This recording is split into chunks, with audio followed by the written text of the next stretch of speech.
Welcome back to our channel. So, teaching and learning. In this channel, we mainly talk about IELTS practice, English language, business communication, and other important subject matters. Before I start today's video, I like to say you to subscribe my channel if you have not till subscribed, or if you are new to our channel, and if you want to enhance your IELTS practice skills, English language, business communication, and other important subject areas, so this channel would be beneficial for you. Please do not forget to press the bell icon also, so that you can receive the notification of my upcoming videos. So let's start today's session. So in these sessions, I'm going to talk about business English, mainly this video is mainly concentrated towards the streams of BBS, Bachelor in Business Studies, and this is the Flax Golden Tails, and we have completed up to now unit 6. So today I am going to start unit 7. The title of the unit 7 is Cultural Anthropology. And one more thing, if you are not the students of BBS also, this session is going to be very fruitful for you. And if you are English user, if you are trying to practice your English language, this will become a beautiful practice sessions for you, so that you will get a kind of reading exposures. I'm speaking also, I'm giving you the reading, text and paragraphs, so that you can learn so many things from them. Okay, so the title is Cultural Anthropology. And here, in cultural anthropology, obviously we talk about the culture from the very back history of them. Anthropology, we know anthropology, that's the study of human history, human race, and their lifestyle, their culture, and so many things. So we try to see it more deeper way. So cultural anthropology is the title of unit 6. Without making that much delay, let's move to the first lesson of cultural anthropology, that is first lesson of unit 7. Arranging marriage in India. So how marriages are arranged in India, how they are happened, how they are done, how they are functioned in India. So it is written by Serena Nanda from United States, how the writer has experience about the marriage system there in India. So arranging a marriage in India is an interesting essay, very interesting. If you want to know how marriages are arranged in India, this text is very beautiful for you. So let's start from 4-level interpretation. Okay, 4-level interpretation. First of all, obviously there is literal comprehension. In India, in many cases, the bride and groom are not meet each other before marriage. This is really funny and interesting also, but this is the reality. Bride and groom, the boy and girl, they do not meet each other before the marriage date. In many countries, even today. So who are arranging marriage then? Their parents are arranging their marriage. And they don't have chance even to talk with their life partners. That's the issue. Okay, if they meet for a short conversation. If they meet, if they get chance, if they are lucky, then they will meet for a short time, for the short conversation. Parents do not compel their children to marry a person whom they selected. If their children don't like, they search another one. That is to say, almost all marriages are arranged by the parents. Marriage is as much a concern of the families as it is of the individuals. So here in cultural anthropology, arranging marriages in India, the writer says that bride and groom, they don't source their life partner themselves. It is the parents who source the life partners for them. And more important and interesting thing, that once they search their life partner, they do not compel to marry with them. But whatever the case, if they are not interested, if they don't like the prospect's life partner, then parents again search for other girls or other boys. But they have to marry with the person who is searched or arranged by their parents. Since the writer is an American, she found the system difficult to believe. She was very much curious. Since the writer is an American, she found the system difficult to believe. She was very much curious to know how young Indian would take the arranged marriage. She thought the cultural of it oppressive. For her research, or let's say study, she met a girl whose name was Sita. She had been waiting for a long time when her parents would let her to know who is going to marry her. She was ready to marry with a guy that her parents chose for her. Sita believed that her parents would not marry her with the boy of a bad family background. So here look at the attitudes and perception and understanding of the girls also, young girls, who are very happy and fully convinced about the marriages that are arranged by their parents. That's the things. So here the writer in India, she is trying to do the research, and she is trying to find out how the young generation take this arranged marriage systems in India. And she found one young girl whose parents were searching the life partner, searching her husband, and she is that much confident that her parents will find out, or they will choose a suitable candidate for her marriage, and they will not try to find out the boy who is from the bad or negative family background. That's her belief. And this is easily taken in India, but the matter of problem in Western countries. So when people think about the arranged marriage system in Western countries, it's the very problematic over there, subject matter over there. People cannot even imagine that their life partner is searched, or their parents actually search their life partner. This is not possible in Western countries. So arranging marriage is the topic of headache for the very Western people. In India, she also participated in arranging marriage for her friend's sons. Her friends were in the process of arranging for the marriage of her eldest son. He was well educated, nice looking, and carried out his father's business. The writer was sure that he would easily get a partner for him. Her friend was so selective that did not arrange the marriage for her son if she found a small weakness in the girl or in the family. She did not like to arrange the marriage from the big family where there were 5 daughters. Next, she rejected the family simply because the girl was fat and wearing glasses. And even a girl was rejected because she was traveling alone in the city. They thought that she was independent. Independent girl was not accepted by her family. Look at this, is very interesting, another case study. It's the anecdote or interesting, amusing story over there, but this is the real story. The writer also involves herself in arranging marriage process. It was very exciting for her because it is the new culture, new customs, new behaviors or norms or values or styles over there in India. And the writer's friend who was searching for the girl for her son was well educated, nice looking man, and he was also handling his father's business. So he was good enough to find out a beautiful girl and perfect girl. So the family spent a lot of time in searching girls because the girls have been rejected because of the small fault in them.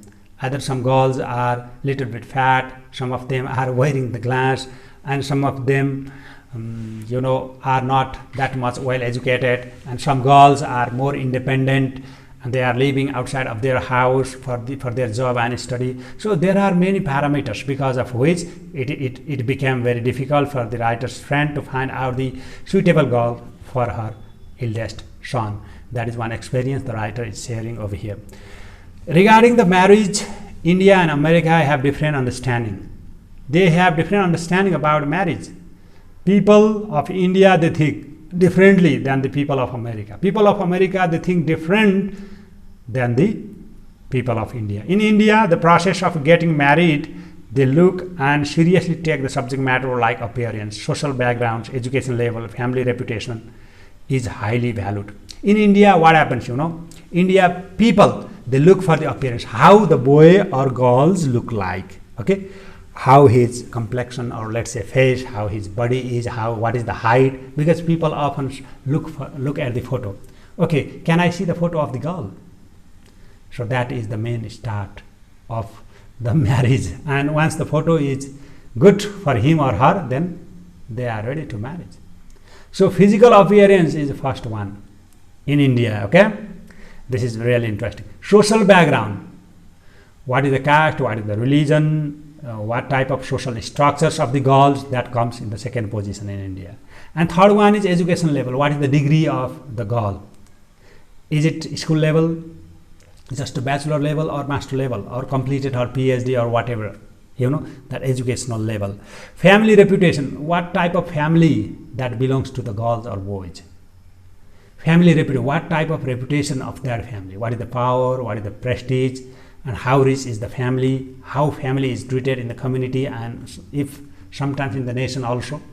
So these things play a very vital role in Indian marriage. When people of India try to find out the girls or boy at that time, they really look those things, the high priority, according to the writer. Okay, writer is saying these things. I'm not saying, by the way, don't be happy or angry about me. And then, but in the United States, people often do not count these things. They mainly look at the feeling and understanding of the girls or boys. In America, the context is completely different. Physical appearance doesn't play a vital role. Social status of the family, degree or educational achievements, or family reputation, social backgrounds, those things does not play that much big role. They don't play big roles in United States. In the United States, the person looks the understanding and feeling of his or her partner. That's the main thing that is checked in United States. That is taken as the high priority or high value. So look at the difference regarding the understanding of the marriage in India and in America. In America, they look for the feelings and understanding of their partner, but in India, they look for the physical appearance, family structures, family backgrounds, educational qualification, reputation. These things play a vital role. So understanding about the marriage, people of India and people of America have different viewpoints, different values, different understanding. That's very important thing we need to understand.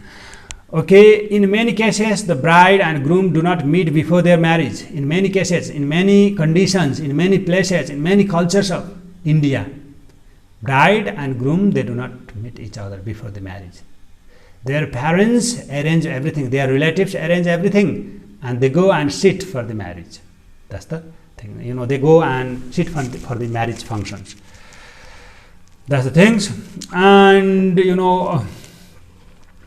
many cases, the bride and groom do not meet before their marriage. The parents and relatives play a vital role and manage everything. It's the parents, it's the relatives who manage everything for the family, for the marriage. That's one of the very important things that is going on in India. And in some cases, the boy and girl get chance to meet or just get a brief introduction. Furthermore, the writer finds the matchmaking process in India much tedious and lengthy. In India, according to the writer's experience, the process of matchmaking, which girl is suitable for my boy, for my son, which boy is suitable for my daughter, it's a long, lengthy and tedious process. It requires so many things, and it goes for a stepwise process, according to the writer. Okay, and whatever the case, there are both advantages and disadvantages in marriage.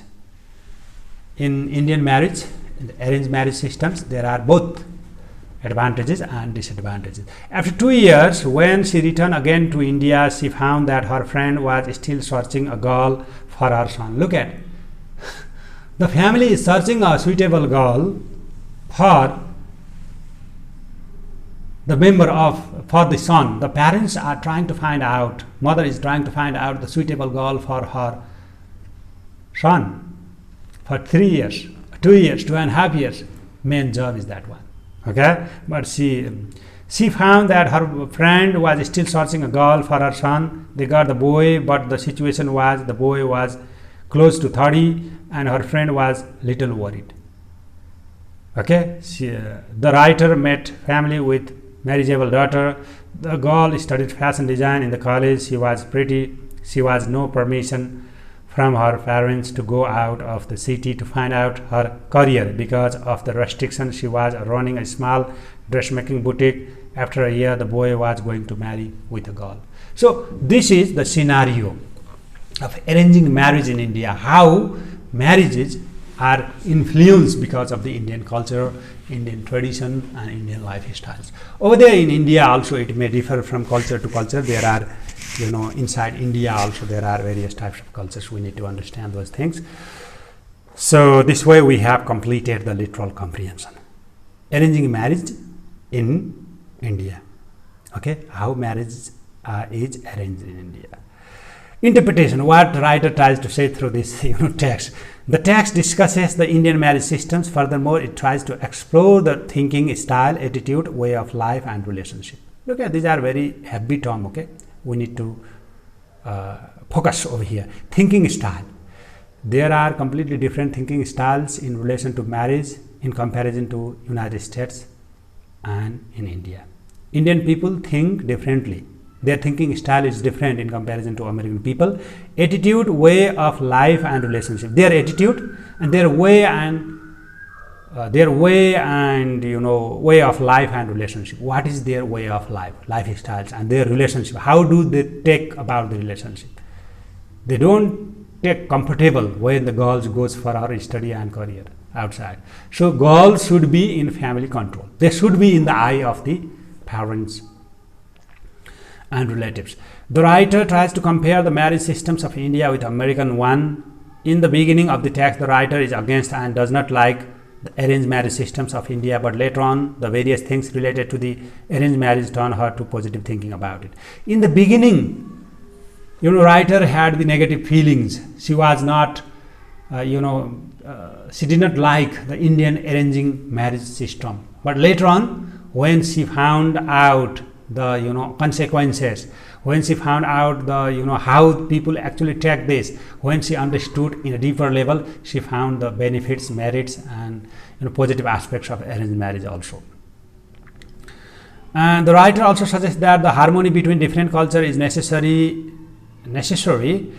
in almost all the activity and belief. In America, love marriage is highly prioritized, but in India, there is the value of arranged marriage. People makes love marriage over there in the United States, but in India there is arranged marriage system. In arranged marriage also there are some negative aspects, some positive aspects. The writer is fully convinced with the arranged marriage, how arranged marriage is happening in India, why Indian people are happy, mainly the girls and boys are happy about their arranged marriage systems. So these all things are mentioned very clearly in this text with the cultural root. Critical thinking. The writer is somehow critically presented the text, but there are some areas which can lead to raise the questions. Does it mean people of America are free in their decision-making process? Do parents cannot have the right to say anything about their sons and daughters' marriage? Is arranged marriage is always tedious and lengthy, and so on? There are some questions we can raise. We can raise over here, like how marriages are so these are the questions that we can raise in critical thinking of this arranging marriages in India. So how can we say that arranged marriage is more tedious and more hectic? One more thing, one question is, and can we say that parents should be avoided from all these marriage systems? What is the problem? Can't the child receive the information suggestion from the parents, even though the writer has been convinced about the process of arranged marriage later on.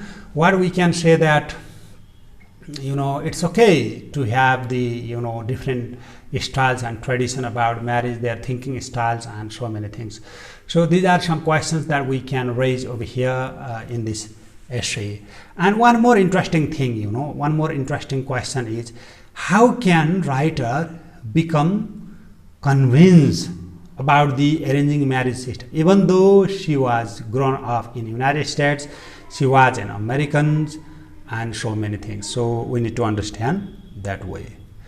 Now let's move to the assimilation process. Before reading this essay, I had negative attitudes about the arranged marriage. Now I realize that there are lots of advantages of arranged marriage if we let our parents to choose our future life partner using their life experience and maturity. They will be possibly select us better partner in our life. The family background, education level and social status may also positive and negative effect in our life. So I will let my parents to select my life partner before I actually decide. So after reading this text, I am fully convinced about the writer's idea that there are many benefits of arranged marriage. So in my case or for my relatives' marriage, what I encourage them to select, to have talk and to make a kind of cross check by the parents. That would be very lovely, to find out the beautiful couples, to match the suitable candidates for the life partners as the husband or wife, the suitable couple. Thank you very much for watching this video. So in this way we have discussed the arranging marriage systems in India, how people think about marriage, what is the process of arranging marriage in India, how it is difficult from America and India, how people think in a different way, what are the benefits and merits and demerits of arranging marriage system. These are all things we discuss over here. Thank you very much for watching this video, and in the coming video under this human anthropology, cultural anthropology, so what we do is the second lesson is Life is Sweet at Kaman Senu by N. Sherry Lone. Okay, thank you very much. So these are the questions that we can raise in critical thinking of this arranging marriages in India. So how can we say that arranged marriage is more tedious and more hectic? One more thing, one question is, and can we say that parents should be avoided from all these marriage systems? What is the problem? Can't the child receive the information suggestion from the parents, even though the writer has been convinced about the process of arranged marriage later on? What we can say that it's okay to have the different styles and tradition about marriage, their thinking styles and so many things. So these are some questions that we can raise over here in this essay. And one more interesting thing, one more interesting question is, how can writer become convinced about the arranging marriage system? Even though she was grown up in United States, she was an American and so many things. So we need to understand that way. Now let's move to the assimilation process. Before reading this essay, I had negative attitudes about the arranged marriage. Now I realize that there are lots of advantages of arranged marriage if we let our parents to choose our future life partner using their life experience and maturity. They will be possibly select us better partner in our life. The family background, education level and social status may also positive and negative effect in our life. So I will let my parents to select my life partner before I actually decide. So after reading this text, I am fully convinced about the writer's idea that there are many benefits of arranged marriage. So in my case or for my relatives' marriage, what I encourage them to select, to have talk and to make a kind of cross check by the parents. That would be very lovely, to find out the beautiful couples to match to match the suitable candidates for the life partners as the husband or wife, the suitable couple.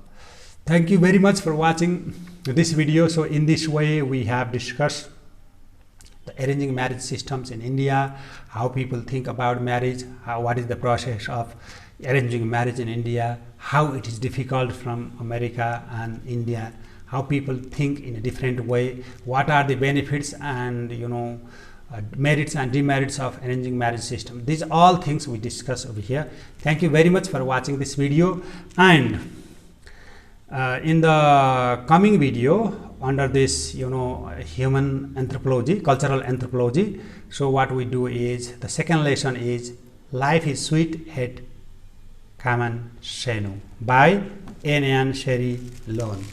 Okay, thank you very much.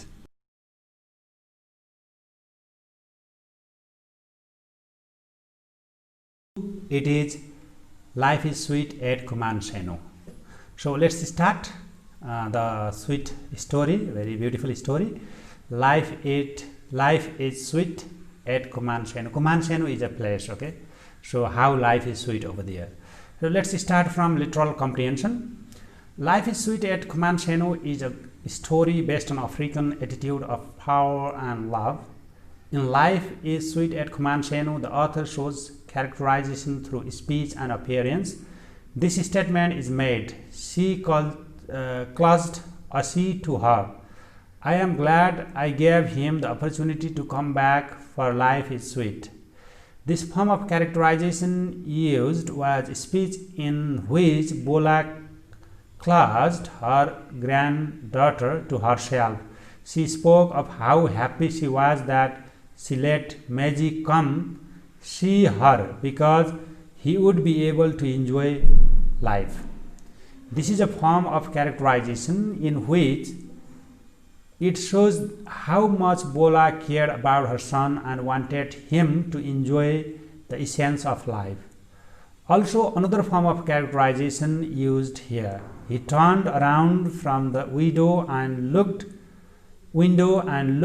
at her with a twisted half smile of love and sadness. She had given birth of 5 sons, but none of them had survived. She had 5 sons, but all of them had already died and none of them had survived. Hence they had consulted with the magician of the village, who had suggested them to break the bones of dead child's leg so that his evil spirit would not be able to take another birth and trouble them. There was a beautiful village in South Africa named Kaman-Senu. It was situated in a beautiful landscape. The beauty of the village had been further increased by the lines of the capped roof houses of the village. In one of those houses there lived a widow. Her name was Bola, with her 7-year-old granddaughter named Ashi. Bola had a story in her youth, but Bola did not allow to the people to do so. He grew up, got married and gave birth to a daughter. At present, Musa was working as a clerk in the city. He was staying there with his wife. One day, all of a sudden, the son appears in the room in one of the evenings. Okay? The old widow asked why he had been there without information. She wanted to call all the villagers to welcome him, but the son stopped her, saying that he wanted to share his happiness with his family members only. His daughter went to meet him and saw that her father had covered his neck. Curious girl asked him why he had covered his neck. He replied that there was a wound in his neck and hoped that she would not touch it. Next day, both of them went to visit. Father takes her far and wide. The girl was surprised because she could not see her father's shadow. He was very transparent, and his watch had stopped at 12 o'clock. The father replied that it was 12 o'clock and there would not be any shadow at the time. He also teaches there to open a chain. They returned their home. The mother suggests him to go to the graveyard and meet his father's tomb. Then they reach to the graveyard. The mother takes some of the almonds and throw off the graveyard. 3 of them turn upwards and 3 of them turn downwards, which means the living and dying soul was communicating each other. The mother tells her son that his father was happy with him. The son replies that he had felt very close with his father on that day. Both of them return their home. The mother prepares food, but the son would not take it. It was raining outside. The son was standing in the rain. The mother calls him inside, but the son replies that he had come there just to thank her because she did not cut his leg in the previous life, then disappears in the way the story ends. Oh my goodness. Look at the story is something like that.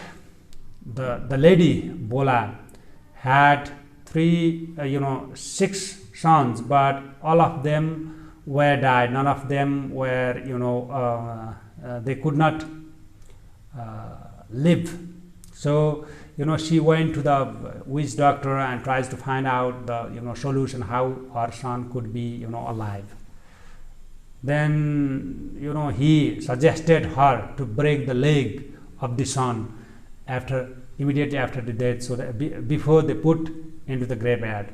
So that was the situation. Now, the dead son has come back after that time. So this is the story. And let's go to the interpretation. This story tries to explore the love and respect between son and mother. The son respects his mother, and the love of mother is always supreme and far way to understanding. The theory blends both the real world and imaginative in one text. The fact and fantasy, possible and impossible consequences are presented in an interesting way to express the power of love and affection. So power of love is very strong. The power is very strong. Love can get victory to every cultural things, every things of religions and so on. So this story highlights those things, the power of love in between mother and son. Okay, how the dead son could come to visit her mother and spend some time to thank her because she had not broke her leg. The writer through the text has become able to indicate the value of love and its power in the life and relationship. But the questions are raised: how a dead son can come as alive in front of the mother? In real life, it is impossible. How he can come after his death? Is it possible to come inside in the locked door? How other people did not see him? Is it possible to meet the dead person in real life? So these are some questions that we can raise. But this story is more supernatural. Even after the death of the son comes to visit her mother because of the love, because of the bond and the love of son to the mother. And he really wanted to thank her mother because she did not break his bones of his leg. So that's the reason he is there. And let's move to the assimilation. The story significantly taught me a lot of things. I realized the value of parents and grandparents in our life. So they are very important. Okay, their love is very important for us. I will respect and love my parents whose contribution in my life is forever is higher. As a good son, I will bear all the responsibilities to my parents and home. So those things I have understood, I have realized after reading this story. This is very interesting, very powerful story. So this way, the story, life is sweet at command, how people love each other, how strong the love within the family, even though there is culture, even though there are people who teaches us, who helps us how to behave in particular situation, but love plays a very vital role in comparison to other things. How the dead son comes to visit her mother because of the love. Love is more powerful than the death. Okay, thank you very much for watching this, and this is also the part of cultural anthropology, how the particular culture is interjected to the life and behaviors of the peoples. So in the first lessons we studied in cultural anthropology arranging a marriage in India, how marriages are arranged in India, and life is sweet at Kumansenu. How the one small beautiful village Kumansenu of South Africa, African countries, how the people are living over there, and how the family and love within the family, the respect between son and mother is still stronger than the developed part of the world. So those things we understood over here. Thank you very much. I hope you have understood the lesson. And if you have any questions, comments, you can put the question and comments and give me feedback so that I can prepare for the better video in the upcoming times. Thank you very much. Thank you.